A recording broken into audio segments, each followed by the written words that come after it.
नमस्कार दोस्तों, स्वागत है आपका मेरे YouTube चैनल सेलर एंकर पे। मैं हूं आपका दोस्त, आपका साथी, आपका सलाहकार अभिषेक मिश्रा। दोस्तों, आज की जो वीडियो है ये बहुत ही इम्पोर्टेंट वीडियो है। इसमें मैं आज रैंक वाइज आपको काम बताऊंगा कि किस रैंक में क्या क्या रिस्पॉन्सिबिलिटीज़ होती है। तो जिन्होंने मेरा चैनल सब्सक्राइब नहीं किया वो मेरे चैनल को सब्सक्राइब करें और अपने थॉट्स जरूर दें कमेंट बॉक्स में कि आप कैसा फील कर रहे हैं। और जिन्होंने इंस्टाग्राम में फॉलो अप नहीं किया वो मुझे इंस्टाग्राम में फॉलो कर सकते हैं। मेरी इंस्टाग्राम की आईडी है abhishek.chiefofficer। सो दोस्तों, सबसे पहले जैसे कि मैंने लास्ट वीडियो में बताया था आपको कि एजेंट से सावधान रहना है, एजेंट से बच के रहना है। इस चीज़ का बहुत ध्यान रखना। आजकल बहुत जो शिपिंग लाइन में है, कोचिंग के नाम पर या वैसे ही बहुत काफ़ी बिजनेस चल रहा है, तो आपको इन सब चीज़ों से बच के रहना है। किसी को 1 रुपया देने की जरूरत नहीं। आप खुद से सेल्फ स्टडी करिए। नॉर्मल बेसिक क्वेश्चंस आते हैं 12th में। आईएमयू की तैयारी करते रहिए। आईएमयू का एग्ज़ाम होने वाला है 29 तारीख को। सो 25 को उसका आप लोगों का कॉल लेटर आ जाएगा। सबको पता है जिन्होंने आईएमयू का फॉर्म। और इस बार जो आईएमयू के एग्ज़ाम होंगे वो अगस्त बैच के लिए भी है। अगस्त बैच तो निकल गया ऑलरेडी। जो भी अक्टूबर बैच है या फरवरी बैच है, एक ही आईएमयू का एग्जाम होने वाला है। निगेटिव मार्किंग होने वाली है। सो इस चीज़ का आपको ध्यान रखना है। और जिन काफ़ी बंदों की कंपनी स्पॉन्सरशिप नहीं हो गई है, जिनकी स्पॉन्सरशिप नहीं हुई है वो स्पॉन्सरशिप लेके एडमिशन ले, विदाउट स्पॉन्सरशिप ना जाए।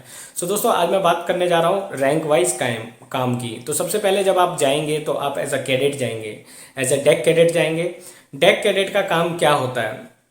देखो, डेक कैडेट क्या होता है? डेक कैडेट का जो एसएसओ होता है, एसटीओ होता है, शिप ट्रेनिंग ऑफिसर, वो चीफ ऑफिसर होता है। वो चीफ ऑफिसर के अंडर में होता है। तो चीफ ऑफिसर जो फर्स्ट 15 डेज है उसे डेक पे जाना नहीं है, बिल्कुल नहीं जाना।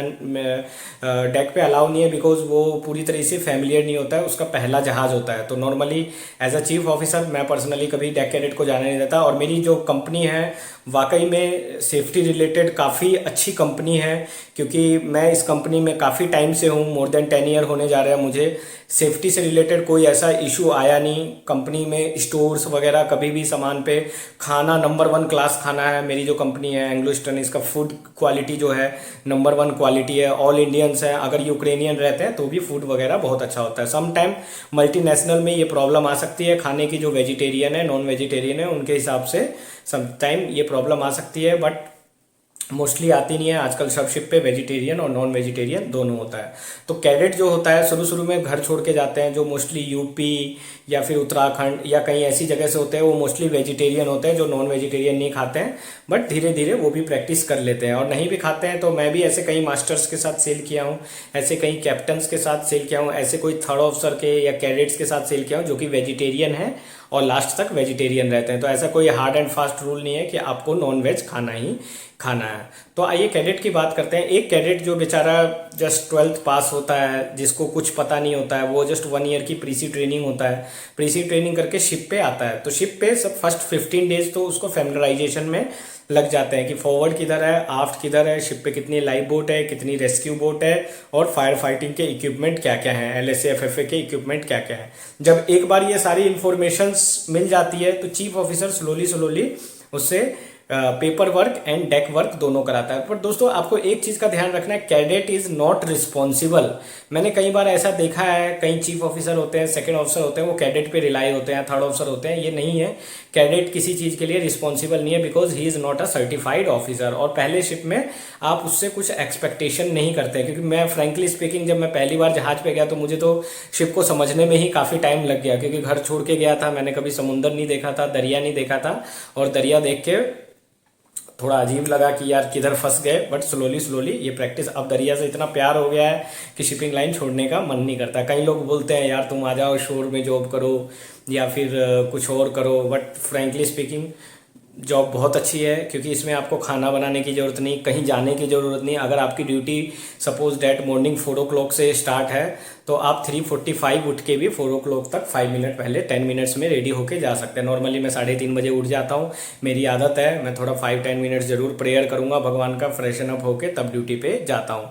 मगर कई हैं जो 15 मिनट पहले वेकअप कॉल लेते हैं। लेकिन दोस्तों, अगर वही आप बाहर नौकरी कर रहे हैं, मान लो दूसरी जॉब कर रहे हैं, आप इंजीनियर है या डॉक्टर है या कुछ भी है XYZ, तो आपको 1 या 2 आवर की ड्राइविंग करनी पड़ती है। फिर ड्राइविंग के बाद आप पहुंचेंगे, अगर वहां लेट हो गए तो आपकी सैलरी कट हो जाएगी, या एक बार बार 2 बार लेट हो गए तो आपको डांट सुनने का। यहाँ पे ऐसा कुछ नहीं है, आप टाइम से उठिए, टाइम से ड्यूटी करिए। आज तक मैं कभी ड्यूटी पे लेट नहीं हुआ, हमेशा पंचुअल रहा हूँ। तो दोस्तों इसी तरीके से जब आप ड्यूटी पे जाते हैं एज अ कैडेट, अपनी जो इमेज है उसको बनाए रखिए, चीफ ऑफिसर को ओबे करिए, झूठ मत बोलिए। आपको डांट पड़ेगी, कोई बात नहीं, घर में माँ बाप भी डांटते हैं। अगर शिप पे अगर चीफ ऑफिसर या किसी ऑफिसर या कैप्टन साहब ने डांट दिया तो इसमें कोई बुरा मानने की बात नहीं है। तो कैडेट के जो बेसिक काम होते हैं वो यही होते हैं, वो चीफ ऑफिसर को असिस्ट करता है। चीफ ऑफिसर जब बैलास्टिंग डी बैलास्टिंग ऑपरेशन करता है, बैलास्टिंग डी बैलास्टिंग ऑपरेशन होता है, जो टैंक्स होते हैं वो टैंक्स में पानी भरते हैं, उन सब में चीफ ऑफिसर को असिस्ट करता है। वाल्व वगैरह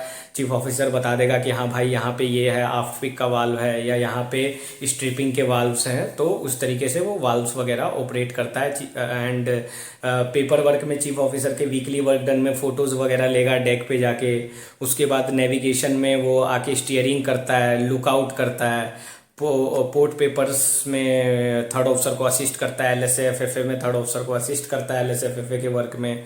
एंड बाकी जो भी काम होते हैं वो असिस्ट करता है, but he is only for assist. ऐसा नहीं है कि अगर शिप में कुछ प्रॉब्लम आ गई, शिप डिटेन्ड हो गया या कुछ हो गया and if you will try to blame cadet, तो वो नहीं है दोस्तों। Cadet is not responsible for anything, ये मैंने यहाँ आपका क्लियर कर दिया है। फिर कैडेट का नॉर्मली रूटीन क्या होता है, जो जैसे कि मैं चीफ ऑफिसर हूँ, मैं लास्ट 5 ईयर 6 ईयर से चीफ ऑफिसर हूँ, तो नॉर्मली यूजुअली मैं क्या करता हूँ, जैसे 4 to 8 मेरा वॉच है, तो मैं मॉर्निंग 4 o'clock अपने साथ कैडेट को रखता हूँ।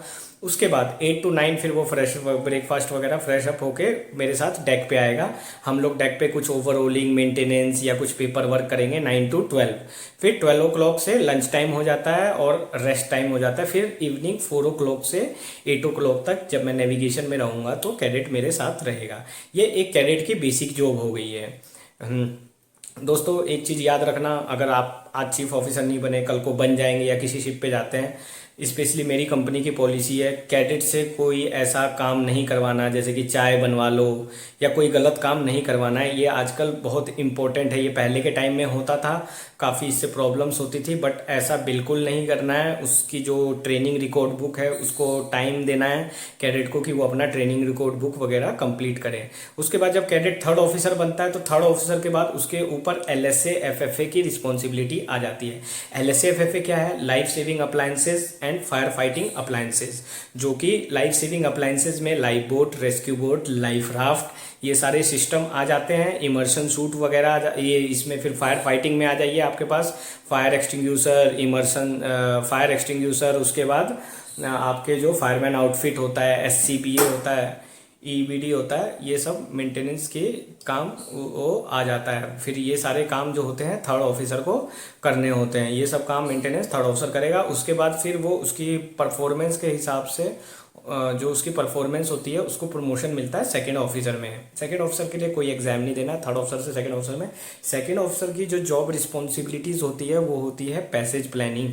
पैसेज प्लानिंग ये होती है, सपोज डैट आप चेन्नई से कनाडा जा रहे हैं तो कौन कौन से चार्ट्स यूज़ होंगे वो उसका इंचार्ज जो होता है सेकंड ऑफिसर होता है। एंड जो भी रेडियो कम्युनिकेशंस होते हैं जैसे कि VHF हो गया, GPS हो गया, एक्डिस हो गया, SATC हो गया, वेदर फैक्स हो गया, ये सारे मेंटेनेंस जो होते हैं सेकंड ऑफिसर के अंडर में होते हैं। फिर सेकंड ऑफिसर बनने के बाद अगेन आपको एग्जाम देना पड़ेगा चीफ ऑफिसर के लिए। उसके लिए आपको 18 मंथ्स का सी टाइम चाहिए। फिर 18 मंथ सी टाइम होने के बाद आप चीफ ऑफिसर बन जाएंगे। अब यहाँ से रिस्पॉन्सिबिलिटी, क्योंकि आप मैनेजमेंट लेवल पे आ जाते हैं, थोड़ी सी रिस्पॉन्सिबिलिटी ज़्यादा हो जाती है। चीफ ऑफिसर की क्या रिस्पॉन्सिबिलिटीज़ होती है? वो कार्गो वर्क का इंचार्ज होता है। क्या कार्गो लोड करना है, डिस्चार्ज करना है, कार्गो कैरेज करना है, ये सारी रिस्पॉन्सिबिलिटी चीफ ऑफिसर की हो जाती है। और फिर उसके बाद लोडिंग, डिस्चार्जिंग, डेक मेंटेनेंस, जो चिपिंग पेंटिंग का काम होता है, क्रू को काम देना है, AB बोसन जो मिलकर मेंटेनेंस का काम करेंगे, ये सारा काम होता है चीफ ऑफिसर का। तो चीफ ऑफिसर ये सारा काम करवाएगा, चीफ ऑफिसर ये सारा काम कराएगा। उसके बाद चीफ ऑफिसर मीटिंग वगैरह अटेंड करेगा। टूल बॉक्स मीटिंग्स होती है, इसमें सेफ्टी वगैरह के बारे में कोई भी काम सुबह देने से पहले एक टूल बॉक्स मीटिंग की जाती है क्रू के साथ, जिसमें सेफ्टी वगैरह के बारे में बताया जाता है। तो ये सारी चीज़ें बहुत इंपॉर्टेंट है दोस्तों। जब से ये ISM आया है सेफ्टी के ऊपर बहुत फोकस हो रहा है, और स्पेशली मेरी कंपनी में तो सेफ्टी का इतना ध्यान रखा जाता है। मैं आपको मतलब इतना पेपर वर्क है, कोई भी काम करने से पहले उसकी चेकलिस्ट भरी जाती है। चेकलिस्ट मतलब टिक टिक टिक टिक उसमें मारा जाता है। आप चेकलिस्ट भरते हैं ना कोई चीज़ करने से पहले, एक एक ईच एंड एवरी, अगर आप वो चेकलिस्ट ध्यान से भरेंगे, ट्रस्ट में आपसे कोई गलती नहीं होगी। रिस्क असेसमेंट किया जाता है कि किसी काम को करने से पहले कितना रेस्ट आवर का ध्यान रखा जाता है। ऐसा नहीं कि आपसे दिन भर 18 घंटे 20 घंटे काम कराया जा रहा है। इस मामले में आई विल प्रीफर कि Anglo eastern is very good company, because मैं इस कंपनी में हूँ, मुझे पता है सेफ्टी वगैरह का कितना ध्यान रखा जाता है। तो ये हो गई चीफ ऑफिसर की रिस्पॉन्सिबिलिटीज़, मैंने आपको बहुत शॉर्ट्स में बताई है। मास्टर, उसके बाद आप बन जाते हो कैप्टन। उसके लिए 12 मंथ्स का सी टाइम होता है, रिटर्न ओरल अगेन देना पड़ेगा। उसके बाद कैप्टन का जब आप प्रमोशन मिल जाएगा, कैप्टन जो होता है ओवरऑल इंचार्ज होता है शिप का। कैप्टन की बहुत सारी रिस्पॉन्सिबिलिटी होती है एज पर ISM। अगर आप चैप्टर 5 में देखोगे company master responsibility and authority, उसमें पूरा मेंशन किया हुआ है जो सेफ्टी एंड एनवायरमेंटल पॉलिसी है उसको इम्प्लीमेंट करना पड़ता है। उसके बाद क्रू को मोटिवेट करना पड़ता है, रिव्यू करना पड़ता है SMS को, सेफ्टी मैनेजमेंट सिस्टम को। ऐसा नहीं है कि मास्टर बनना बहुत ईजी है दोस्तों, मास्टर बनने के बाद जिस हिसाब से सैलरी है उस हिसाब से रिस्पॉन्सिबिलिटीज़ भी बहुत होती है। इसके लिए ज़्यादातर आप देखोगे कैप्टन में ज़्यादा दिन सेल नहीं करते हैं, वो किसी ऑफिस में बैठ जाएंगे या फिर कोई शॉर्ट जॉब पकड़ लेते हैं, बिकॉज मास्टर में सेल करना it is not easy. And specially मैं अपने कैप्टन साहब को बहुत सैल्यूट करता हूँ जो मेरे लास्ट शिप पे आए थे, मैं उनका नाम नहीं लूँगा।